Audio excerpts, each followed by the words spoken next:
Wilujeng tepanggung di pucuk muara.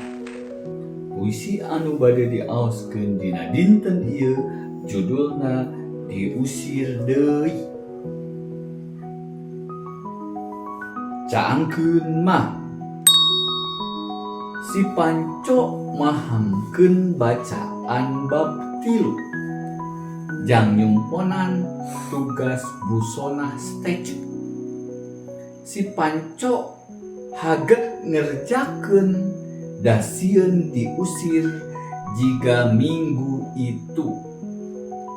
Dugi kangesang badag ngucur ngabaseuhan bulu-bulu.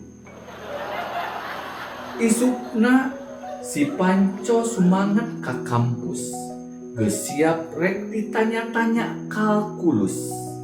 Da geus mahamkeun rumus-rumus nepi ka sirah hampir nutug kana pot kaktus. Kelas kuliah di kawitan si Panco reuas sabab nu dipenta lain mahamkeun tugas tapi ngumpulkeun makalah nu rek dibahas.